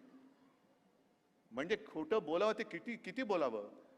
बरं 2013 साली तुम्ही बघितलं कोण कोण होते त्याच्यामध्ये? रामराम गंगाराम पण होते ना त्याच्यात. म्हणजे त्यांनी रामराम केल्या म्हणून रामराम गंगाराम म्हटलं, नाही तर तसं काय मला म्हणायचं नव्हतं. पण ही अशी सगळी नालायक माणसं एकत्र करून तुम्ही आम्हाला गिळायला निघालात. गिळायला निघाले ठीक आहे, उद्या काय होईल बघा. आज कदाचित वाटले तुम्हाला गिळले, उद्याची हालत काय होईल ती तुम्ही बघून घ्या. गिळल्यानंतर पुढे 24 तासांनी काय होतं. आता काही जण मला विचारतात की उद्धव ठाकरे यांनी राजीनामा दिला नसता तर. मी देऊन टाकला राजीनामा, कारण मला सत्तेचा मोह नाही. एका क्षणात वर्षा सोडला आणि एका क्षणामध्ये मी मुख्यमंत्रीपद पण सोडलं, भिरकावून दिलं. मी कायदा वगैरे तो बघत नाही बसलो. मला वाटलं की माझा शिवसैनिक जो शिवसेना प्रमुखांनी शिकवण दिलेली आहे त्याला त्या विचाराला त्या संस्कृतीला मी जागलो आणि मी जागणार. याला म्हणतात शिवसेना प्रमुखांचा विचार. मग असे काही म्हणतात की तुम्ही राजीनामा दिला नसता तर सुप्रीम कोर्टाने असं म्हटलंय की तुम्हाला परत मुख्यमंत्री केलं असतं. अहो बरोबर आहे, पण त्याच्यानंतर सुप्रीम कोर्टाने जे त्यांचं निरीक्षण नोंदवलं ते फार गंभीर आहे. त्यांनी राज्यपाल महोदय म्हणून त्यांचा जो काय दुसरा नोकर इकडे बसवला होता. डोकं काय सगळंच काळ आहे त्यांचं. त्यांनी मुळामध्ये ते अधिवेशन बोलवलं तेच असंविधानिक होतं. म्हणजे सरकारच असंविधानिक बसलेलं आहे तिकडे. माझ्या राजीनाम्याचं काय घेऊन बसलात? राज्यपाल महोदयांनी, म्हणजे राज्यपाल म्हणून कोश्यारीने मी त्या खुर्चीचा मान राखतो, संपूर्ण ते कटामध्ये सहभागी झाले. आणि ह्या कटाची सुरुवात ही एक महत्वाचा मुद्दा आहे. जसं असीमजी तुम्ही म्हणालात की उद्धव ठाकरेची लढाई नाहीये, ही फक्त शिवसेनेची लढाई नाहीये. ही संपूर्ण आता जग बघतंय. ही लढाई आता या देशामध्ये लोकशाही जिवंत राहणार आहे की नाही त्याची ही लढाई आहे. ही लढाई आता केवळ लोकशाहीची पण राहिलेली नाहीये. ही लढाई आता या देशामध्ये सुप्रीम कोर्ट अस्तित्वात राहणार आहे का, लवाद त्याच्या डोक्यावर बसणार आहे त्याची ही लढाई आहे. म्हणजे आता सुप्रीम कोर्टाचा आदेश हा सर्वोच्च मानायचा किंवा या लबाडाचा आदेश सर्वोच्च मानायचा, ही लढाई आता उद्या होणार आहे. ठीक आहे, आमच्या पात्र अपात्रतेचा निर्णय आहे तो माझी जनता घेईल. ते म्हणतील त्या दिवशी मी घरी बसेन. पण लोकशाही राहणार आहे की नाही जिवंत, हा महत्वाचा प्रश्न आहे. सर्वोच्च न्यायालयाचं अस्तित्व, त्याचं वर्चस्व, त्यांचा अधिकार. नाहीतर संजय राऊत तुम्ही इकडेच बोलला होतात आपल्या 19 जूनच्या कार्यक्रमामध्ये, कारण तेव्हा तो निकाल दिला होता आणि आपल्याला एक अशी वेडी आशा होती की आता हे सर्वोच्च न्यायालयाने दिलेल्या चौकटीत निकाल देतील, तो त्याने द्यायलाच पाहिजे होता. आणि तुम्ही बोलला होतात की जे कोर्ट असतं ते फाशीची शिक्षा सुनावतं, बरोबर ना असीमजी? पण प्रत्यक्ष अंमलात कोण आणतं? जल्लाद. त्या जल्लादाचं काम या लवादाला दिलं होतं. आणि फाशीसाठी म्हणजे सगळं सुप्रीम कोर्टाने तयार करून दिलं. लवाद म्हणतो मी फाशी कसं देऊ, याच्या जन्माचा दाखलाच नाही. अरे जन्माचा दाखला तपासायला नव्हता सांगितलं, त्यांनी जो गुन्हा केलाय त्याच्याबद्दल त्याला फाशी द्यायला सांगितलं होतं. आणि आणखीन ते निवडणूक आयोग म्हणजे दिव्यच आहे. म्हणजे असं समजा की एखादी व्यक्ती बँकेमध्ये पैसे काढायला गेला पासबुक वगैरे घेऊन, ते म्हणतात तुमचं खातंच नाही आमच्याकडे. अहो मग पासबुक आहे, चेकबुक आहे, आम्हाला नाही माहित, तुमचं खातंच नाही आमच्याकडे. काय गिळलं तुम्ही आमची घटना गिळून बसलात. पण हा केवढा मोठा कट आहे आणि त्या कटाची सुरुवात जी आहे, त्याचं जे मूळ आहे ते तुम्हाला सगळ्यांना लक्षात असेल, आठवत असेल की नाही जरा बघा. कारण गेल्यावर काय मला वाटतं 2022 साली JP नड्डा इकडे आले होते. आता त्यांना सुद्धा काय अधिकार आहेत की नाही कल्पना नाही. असा ठराव त्यांच्याकडे झालंय की नाही की सर्व अधिकार JP नड्डा या अध्यक्षाला दिलेले आहेत की नाही काढा. पण ते असे म्हणाले होते की या देशात आता फक्त एकच पक्ष राहणार, भारतीय जनता पक्ष, बाकी सगळे पक्ष संपून टाकणार. ही त्याची सुरुवात आहे. त्याच्या कटकारस्थानाला तिथून सुरुवात झाली आणि त्याच्यामध्ये मग ED, इन्कम टॅक्स, CBI, निवडणूक आयोग, हे लवाद सगळेजण त्यांचे कटाचे सगळे गार्दी त्यांनी एकत्र केले आणि ते घाव घालायला सुरुवात केली. त्यांनी शिवसेना संपवायचा प्रयत्न करतायत, राष्ट्रवादीचा करतायत. तुम्ही संपूर्ण देशात बघा, सगळीकडे हेच चाललेलं आहे त्यांचं. मग सगळे पक्ष संपून देशात एक पक्ष राहणार हे जर एखाद्या राष्ट्रीय पक्षाच्या सत्ताधारी पक्षाचा अध्यक्ष बोलतो, तर लोकशाहीचा डंका आणि लोकशाहीचं रक्षण करणाऱ्या निवडणूक आयोगाला हे मान्य आहे काय? हे उघड उघड बोलतायत. खेचताय त्याची शेंडी. मी शेंडी बोलतो कारण नड्डा बोलल्यानंतर उगाच चुकीचा अर्थ घेऊ नका कोणी. मी शेंडी बोललो मुद्दा म्हणून, आणि नाहीतरी ते मी तुम्हाला सांगितलं ते शेंडी का बोललो ते त्यांना. पण एखादा अध्यक्ष येऊन उघड उघड बोलतोय की यापुढे देशामध्ये एकच पक्ष राहील, तो म्हणजे भारतीय जनता पक्ष, बाकीचे सगळे पक्ष संपून जातील. आणि आम्हाला असं वाटलं काय लढाई बघू नाही, हे फार घातक पद्धतीने ही लढाई सुरू झालेली आहे. आणि मला खरंच वाईट ह्या गोष्टीचं वाटतं की रामशास्त्री बाण्याचा उल्लेख तुम्ही केला. ज्या महाराष्ट्रामध्ये रामशास्त्री जन्माला आले, ज्या महाराष्ट्रामध्ये घटना लिहिणारे डॉक्टर बाबासाहेब आंबेडकर जन्माला आले, त्या महाराष्ट्रापासून ह्यांनी लोकशाहीच्या खुनाला सुरुवात केली. ह्याच मातीत तुम्हाला या अवदसा जन्माला आलेली बघावी लागते. ही अवदसा आहे. या महाराष्ट्रामध्ये जसं बाबासाहेब आंबेडकर जन्माले, रामशास्त्री प्रभूने जन्माले, तसे लोकशाहीचे हत्यारे सुद्धा जन्म घेत आहेत आणि त्यांना त्यांची महाशक्ती साथ देते आहे. त्यांना माहिती नाही ही महाराष्ट्राच्या मातीचा पराक्रम काय आहे. ते अशा गद्दारांना थारा देत नाही. ती माती तिथल्या तिथे त्यांना गाडून टाकते, संपवून टाकते. आणि हा सगळा क्रम बघितल्यानंतर आजचं हे करणं हे फार गरजेचं होतं. कारण आपल्यावरती संशय घेतले गेले. मध्ये कोणीतरी सांगितलं की शिवसेनेने पेपर नीट ठेवले नाहीत. सगळं पेपर आणखीन काय काढायचं, आणखीन काढून तुम्हाला दाखवतो. पण महत्वाचा मुद्दा की समजा 1999 साली आम्ही दिलेली घटना ही शेवटची मानली, मग 2014ला मला काय म्हणून तिकडे मोदींना पाठिंबा द्यायला बोलवलं होतं? 2019ला मला काय म्हणून मोदींना पाठिंबा द्यायला बोलवलं होतं? कशासाठी माझी सही घेतली? मग कोणतरी ढोकळेवाल्याची घ्यायची होती, शेवफाफडेवाल्याची घ्यायची होती. तुम्हाला अजूनही असेल,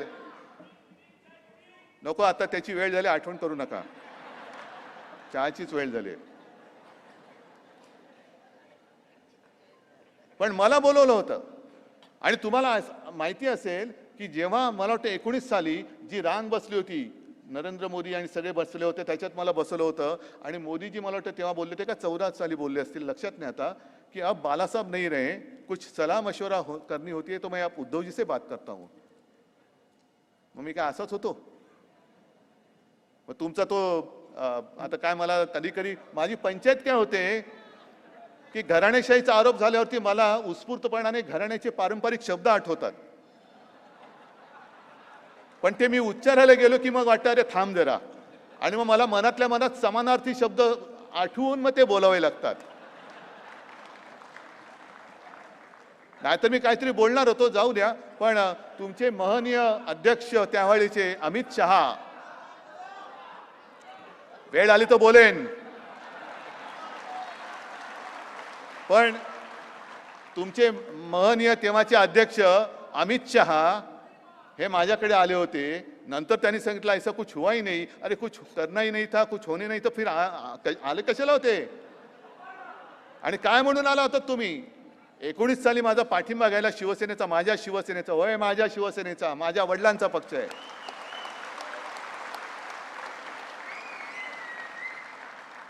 पाठिंबा घ्यायला याला तुम्हाला लाज वाटली नाही. आणि आता तुम्हाला 2014 साली लोकसभेला माझा पाठिंबा तुम्ही म्हणजे मी माझा म्हणजे माझ्या शिवसेनेचा बोलतो, मी नाहीये. मी म्हणजे तुम्ही सगळे आहात.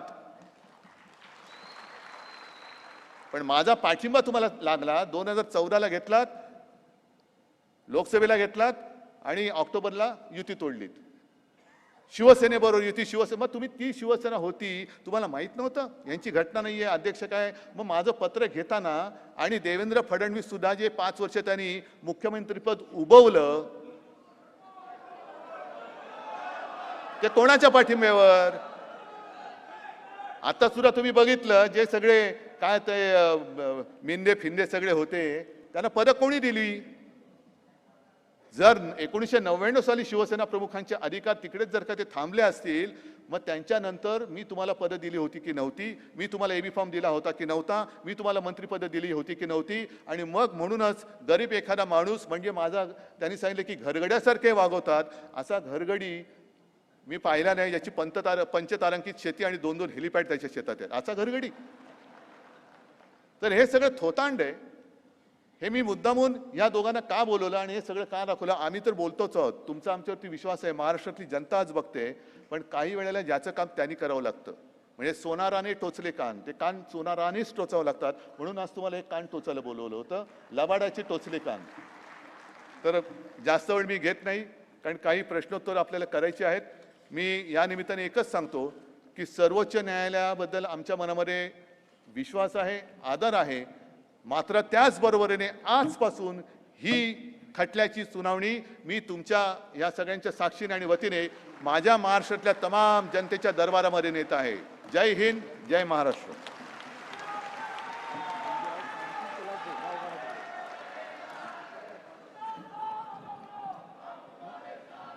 उद्धव साहब आपने धो डाला.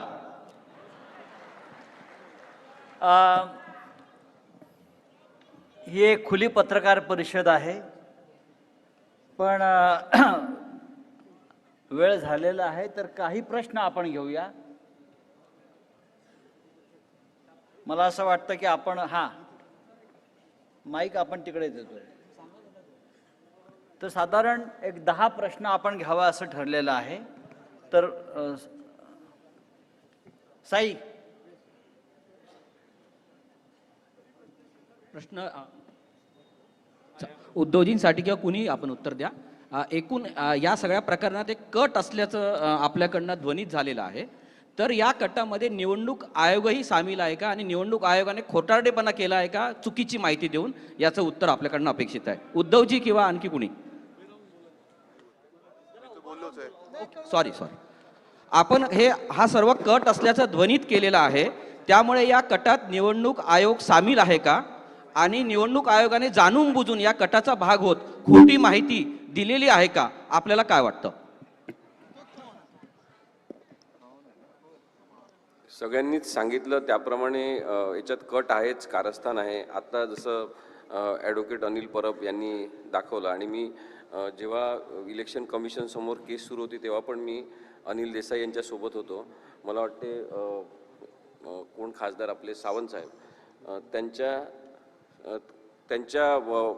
तिथल्या खासदार म्हणून असलेल्या बंगल्यावर गठ्ठेच्या गठ्ठे सगळे प्रतिज्ञापत्राचे ठेवले होते, जे त्यांनी सांगितलं होतं की तुम्ही राजकीय पक्ष म्हणून तुमचा रोल महत्त्वाचा आणि तुमचं बहुमत आहे सिद्ध करा.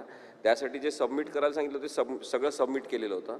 परंतु तिथे जी सुनावणी सुरू होती राहुल नार्वेकरांसमोर सुरू होती तेव्हा पण आणि इलेक्शन कमिशन समोर सुरू होती तेव्हा पण ते काहीतरी सांगितल्याप्रमाणे वागत आहेत. त्यांच्यावर काहीतरी दबाव आहे आणि ते सतत काहीतरी मुद्दे शोधत आहेत की ज्याच्यामधून त्यांना चुकीचा निर्णय देता येईल अशा प्रकारची त्यांची बॉडी लँग्वेज होती, हे मी बघू शकत होतो. आणि त्यामुळेच मी मगाशी म्हटलं की लोकशाहीसाठी हे दुर्दैवी आहे की अशा प्रकारे इलेक्शन कमिशन ऑफ इंडिया हे कोणाच्या तरी हातातलं बाहुलं बनणं. म्हणजे एकच TN सेशन होता तेव्हा त्या माणसांनी सगळं इलेक्शन कमिशन लोकांसाठी कशा पद्धतीने वागू शकते आणि ताकदवान पद्धतीने यंत्रणा म्हणून पुढे होऊ शकते हे दाखवलं. तर आत्ताचे इलेक्शन कमिशन जे आहे ते संपूर्णपणे नांगी टाकलेलं आहे आणि त्यांना ज्या पद्धतीने निर्णय द्यावा असं सांगितलेलं आहे तसा निर्णय देतात. त्यामुळे नक्कीच ते वेठीस धरलेलं इलेक्शन कमिशन आहे, त्याच्याकडून काही आपण न्यायाची अपेक्षा करू शकत नाही. त्यांनी तो अन्यायच एक प्रकारे केलेला आहे. हॅलो, नमस्कार. मयुरेश गणपते, news18.com मधनं. मला प्रश्न सर आपल्याला विचारायचा आहे उद्धव साहेबांना. तुम्ही मगाशी भाषण करताना म्हणालात की खरोखरच आता आपण इलेक्शन कमिशनवर केस टाकली पाहिजे. आता प्रमोदजींनी जो प्रश्न विचारला त्याचंच एक्सटेन्शन आहे की खोटी माहिती जर ते विधानसभेच्या अध्यक्षांना देत असतील किंवा सांगत असतील की आमच्याकडे ही माहिती नाही किंवा हीच एक आमच्याकडे घटना आहे, तर त्याच्याबद्दल तुम्ही इलेक्शन कमिशनच्या विरोधात खरंच जाणार आहात का? आम्ही इलेक्शन कमिशनच्या विरोधात यापूर्वीच सर्वोच्च न्यायालयात गेलेलोच आहोत. आज मी जो मुद्दा काढला तो जवळपास 19,41,000 एवढी प्रतिज्ञापत्र, शपथपत्र, आणखीन सदस्याचे अर्ज. ह्याचं कारण त्यावेळेला निवडणूक आयोगाने आम्हाला हे दिलं होतं, बंधनकारक केलं होतं. आणि तुमच्या लक्षात असेल की त्या काळामध्ये तुमच्यापैकीच काही जणांनी, म्हणजे मी चुकीच्याने नाही बोलत, आज ही बातमी दाखवली होती की शिवसेना खोटी शपथपत्र सादर करते. माझ्या शिवसैनिकांच्या घरात गावागावामध्ये यांनी पोलीस पाठवले होते आणि हे तू शपथपत्र भरलेस का एवढी त्यांनी खातरजमा केली होती. ती खातरजमा केल्यानंतर जर तुम्ही ती सगळी शपथपत्र केराच्या टोपलीत टाकणार असाल तर त्याच्यासाठी जो माझ्या शिवसैनिकांचा खर्च झाला आहे तो निवडणूक आयोगाने आता त्यांना द्यावा परत. संजय जोग. सर, माझा एक प्रश्न आहे. बेसिकली सगळ्या ज्या आर्ग्युमेंट बघतोय आम्ही, म्हणजे न्यायालयात असतील किंवा Asim use to be there at स्पीकरच्या इथे, एक लिगल आहे म्हणून दरवेळेला ते सांगायचं जायचं की 10th शेड्यूल जरी असलं तरी इथे नेतृत्व बदल झाला आहे, त्यामुळे there is no question of merger. तर असीम सर, ते डू यू ॲक्सेप्ट दिस? अशा पद्धतीने खरोखरच नुसतं नेतृत्व बदल आहे आणि असं असेल तर does it lead to a violation of 10th schedule? म्हणजे आम्ही वाचतोय, यू आर द एक्सपर्ट, किंवा उद्धवजींना विचारायचं होतं, मग नुसतंच नेतृत्वाबद्दल सीमित हा प्रश्न राहतो किंवा हे पूर्ण व्हायोलेशन करून मग जसं तुम्ही म्हणाला तसं हा कटाचा भाग होतो? Can you explain in that? माझे मित्र रोहित शर्मा यांनी पण मगाशी सांगितलं तेच. पुन्हा एकदा सांगतो की नेतृत्व बदल हा कोणत्या विधिमंडळामध्ये झाला की मूळ राजकीय पक्षामध्ये झाला, हा प्रश्न महत्त्वाचा आहे. आणि मूळ राजकीय पक्ष हा महत्त्वाचा आहे कारण की त्यांनी पण मगाशी सांगितलं, मी पण सांगितलं की विधिमंडळ पक्ष हा वेळोवेळी इलेक्शन झाल्यावर अस्तित्वात येत असतो आणि त्याचं आयुष्य 5 वर्षाचं असते, जेव्हा की मूळ राजकीय पक्ष याचं आयुष्य त्याची स्थापना झाल्यापासून चिरंतन स्वरूपाचं असते, जोपर्यंत तो पक्ष बंद होत नाही. आणि त्यामुळे नेतृत्व बदल असा झालेलाच नाही आहे.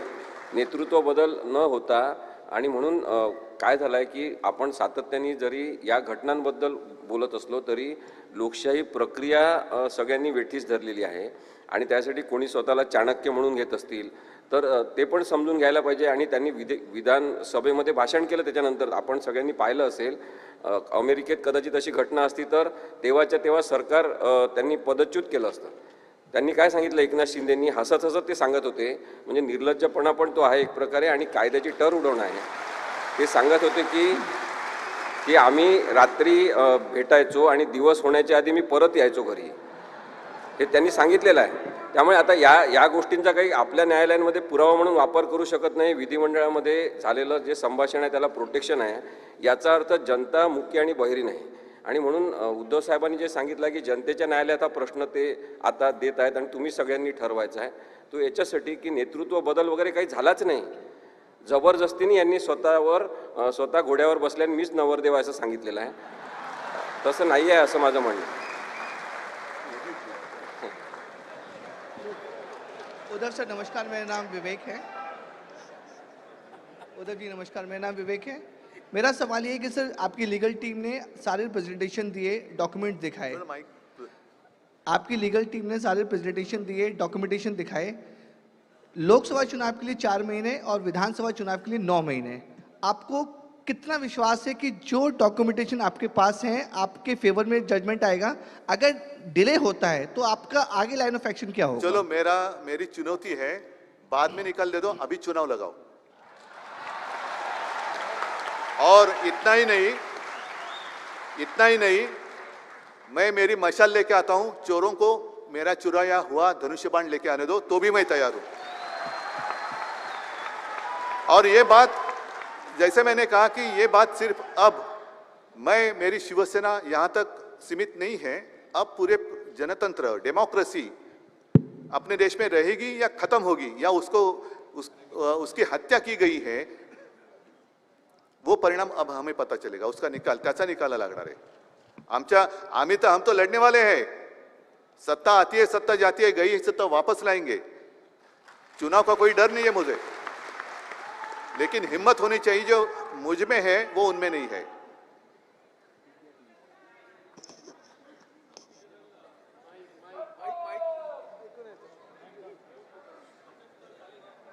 नाही बोला सगळ्यांना कळलं पाहिजे,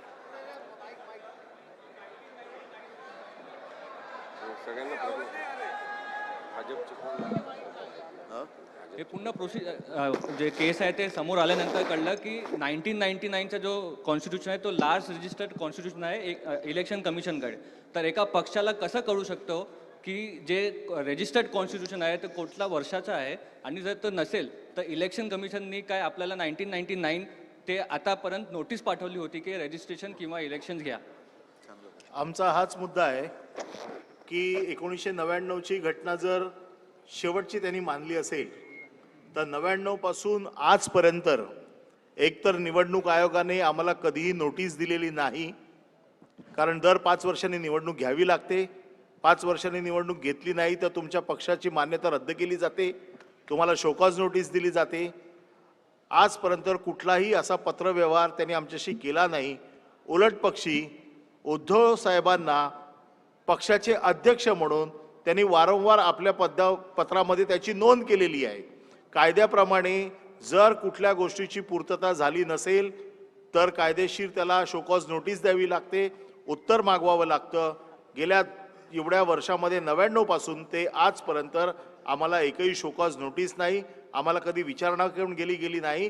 किंबहुना आम्हाला ए फॉर्म, बी फॉर्म जे पक्षाला मान्यता म्हणून दिले जातात ते दिले गेले, त्याच्यावरती आमचे 19 खासदार निवडून आले, त्याच्यावरती आमचे पहिल्यांदा 63 आमदार निवडून आले, दुसऱ्या वेळेला आमचे 55 आमदार निवडून आले, त्यांना मान्यता दिली गेली।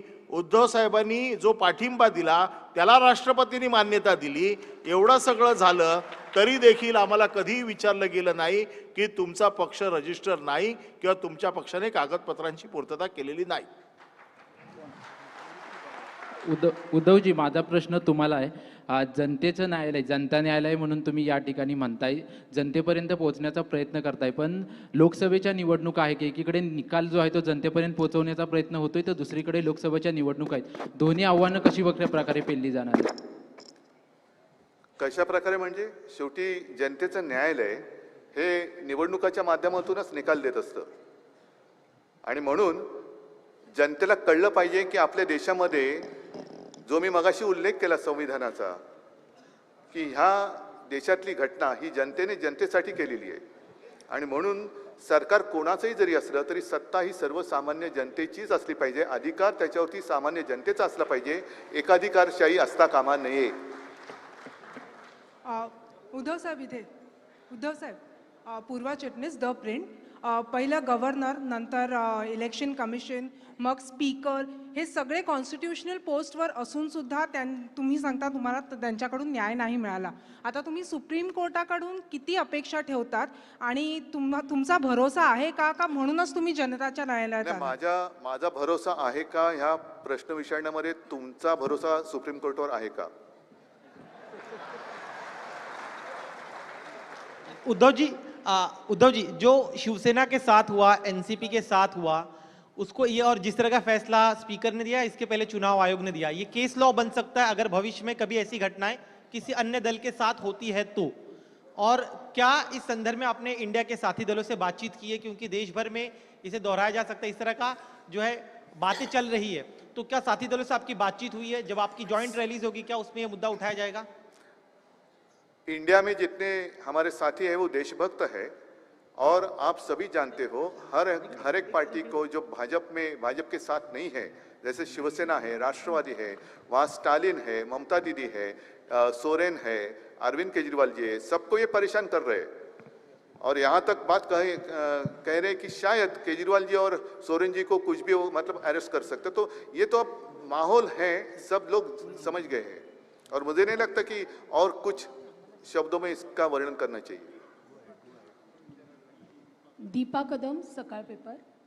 मागच्या 1.5 वर्षांमध्ये जे राजकीय घडामोडी होत आहे, शिवसेनेसारखा प्रादेशिक पक्ष ज्यामध्ये इतके मोठ्या प्रमाणात फूट पडली, तुम्ही व्यक्तिशः याच्यातून काय धडा घेतलात एक पक्षप्रमुख म्हणून आणि आदित्य ठाकरेंचे वडील म्हणून तुम्ही त्यांना काय सल्ला देणार आहात? तुम्ही कुठल्या प्रकारच्या चुका टाळायला पाहिजे? त्याहीपेक्षा आधी शिवसेना प्रमुखांचा पुत्र म्हणून हा, तर तुम्ही याच्यातून काय धडा घेतलेला आहे? म्हणून मला असं वाटतं की 2013चा जो एक निवडणूक प्रक्रियेचा एक भाग आपल्याला दाखवला, आता मला अजिबात काही वाटत नाही, भीती वगैरे अजिबात नाही, कारण आता मी लढायला उतरलेलो आहे। मात्र 2013 साली ज्या वेळेला राष्ट्रीय कार्यकारिणीने पक्षप्रमुख पदाची जबाबदारी माझ्यावर सोपवली, त्यावेळेला माझ्या मनामध्ये साहजिकच आहे, दुःखही होतंच, कारण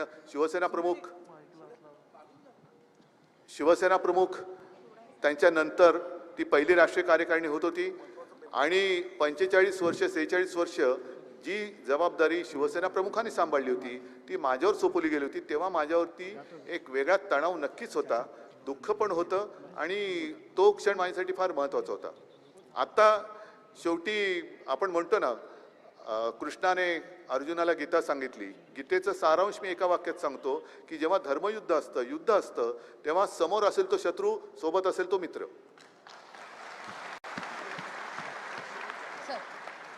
सर ज्योत्स्ना गंगणे लोकशाहीमधून, सर ज्योत्स्ना गंगणे लोकशाहीमधून। सर माझा प्रश्न उद्धव साहेबांना, त्याच्यासाठी लढतोय आम्ही। सर आम्ही पण सर तुम्ही लढताय आहात। हो सर। सर माझा प्रश्न उद्धव साहेब तुम्हाला आहे की ज्यावेळेस म्हणजे तुम्ही मुख्यमंत्री असताना ज्यावेळेस जे तुमचे आमदार गुवाहाटीला गेले, राज्य सोडून गेले, त्यावेळेस तुम्ही लगेचच राजीनामा ऑफर केला आणि तुम्ही तो राजीनामा दिला सुद्धा। हे खूप मोठं मन तुम्ही दाखवलं त्यावेळेस।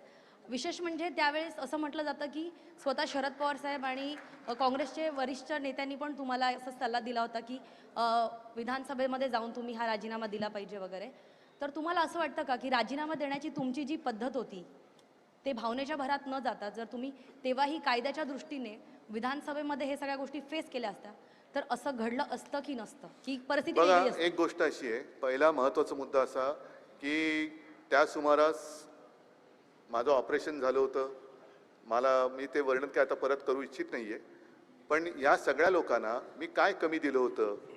पण या लोकांनी एकदा जरी मला सांगितलं असतं की आम्हाला मराठमोळा वडापाव नको, आम्हाला शेव फाफडा किंवा ढोकळा द्या, तर दिला असतं मी त्याला शेव, आणि त्याच्याबरोबर कटिंग चाय पण द्या, तर दिला असतं मी त्यांना। पण त्याच्यासाठी सुरतला जायची गरज नव्हती, कारण ते इकडे सुरत दाखवू शकत नव्हते, इकडे ते उघड्या चेहऱ्याने फिरू शकत नव्हते, म्हणून ते पळाले। आणि मला असं वाटतं मी माझ्यातल्या एक काय त्याचा एक तो पटकन उच्चारणं कठीण आहे, काय सत विवेक बुद्धी, उच्चारला बरोबर, ती जागी आहे आणि त्या विवेक बुद्धीला जागून मी राजीनामा दिला। मला सत्तेचा मोह तेव्हाही नव्हता, आत्ताही नाही, मात्र मी परत सत्ता आणणार हे नक्की। उद्धव साहेब, पंकज जळवी, पुढारी न्यूज। जसं तुमची सुनावणी, पुढारीपणाचाच वाद सुरू आहे। उद्धवजी, सुनावणी आजपासून राष्ट्रवादी काँग्रेस पक्षाची सुद्धा सुरू झालेली आहे, पुढच्या लढेच मागचा शहाणा, असे काही सांगणार आहात का? काय अपेक्षा आहे या सुनावणीकडे? त्यांना सांगून झालेलं आहे आणि मला असं वाटतं पवार साहेब हे नक्कीच ठेच न लागता सुद्धा शहाणे झालेत। धन्यवाद, थँक्यू व्हेरी मच। कोर्ट संपलेला आहे। चला, धन्यवाद, जय हिंद, जय महाराष्ट्र।